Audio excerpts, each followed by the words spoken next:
It's ironic sometimes when you look at someone who's so successful in business and how they got there and they can't do it It's the same. in health. Yeah. Exactly. It's like, well, did you just, I'm sure Mike Bloomberg didn't wake up one day and was like, oh, I'm going to start a business. I'm going to start Bloomberg. And you know what? We'll just see what we have today. Like he had a plan. Yeah. He surrounded himself with a team.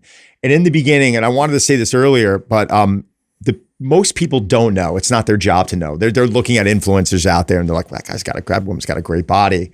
It's not their job to know, right? And I think that's why a lot of people are misled. And that's why it's important for me to see guys like you doing what you're doing. I don't mean to sound like an old man here, but like, you guys are leading by, but you are, because there is a lot of crap out there. So I think now in the industry, when I talk with people like Shallow or Gabrielle or people who are really good at what they do and they take pride in what they do, when you hear them talk about individuals, it's the same thing. Like, greatest people, Mind Pump guys, Don, they're the best. Like you got to hook up with them. And it's because we want to now see that message be portrayed more because we want that example to overflow. I mean, I think all of us, old guys, we're slow to the party, but I think we're starting to arrive. Like I think the young generation adopted the social media platforms first and early, and there was a lot of early success if you got in early for the way you look.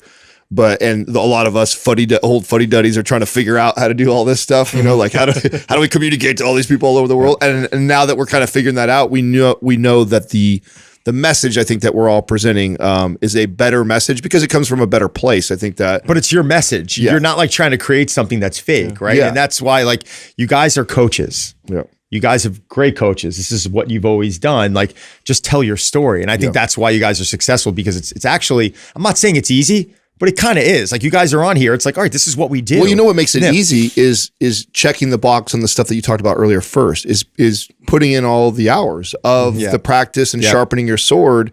Because a lot of the success of the show is sharing all the shit we did wrong, is opening up and being vulnerable and being like, I thought this was a good idea. I thought this was a way to train someone. And we share all that and together we learn. And I think that none of that happens with 3 months of figuring out how to hack an algorithm or posting awesome. It's like, you got to go put those hours in. You got to go work. You got to go fall on your face before you get that. It's fun to sit around people that want to see you win, right? Like I've had plenty of questions about things in the industry where I'm like, well, digital, Dennis Heenan, Kelsey's, I don't know if you guys have heard of the Daily Kelsey.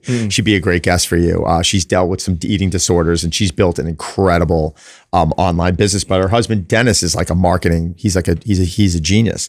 He basically was the one who taught my wife everything she's doing now. And now we're trying to add as much value to their life as possible because they've done this. We're hosting a course together this Saturday with Luca Hostover, and we're going in and we're going to have fun. Are we making a lot of money? I don't even know what we're making off of it. I don't care. Like we're going in there to educate. We got 20 coaches coming in. We're going to try and give them all the nuts and bolts, things that we wish we were taught 15, 20 years ago. I wish I had a podcast like this to listen to 15, 20 years ago. I was, you want to know what I was listening to? I was listening to Paul Chek talk about organic farming. I was listening to Poliquin. I was reading stuff on Arthur Jones. I was, those were the best. Yeah. So I was, Yes, I was reading T-Nation 15, 20 years ago. Yeah. Every morning, I could not get past breakfast without sitting there, eating my oatmeal, reading T-Nation. And you sit there and you want, that type of information now, the fact that young kids have access to this. Yeah. Oh my God. I know. Yeah.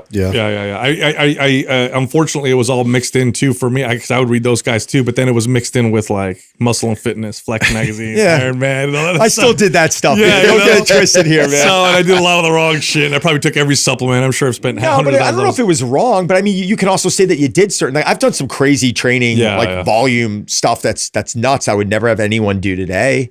I'm glad I did it.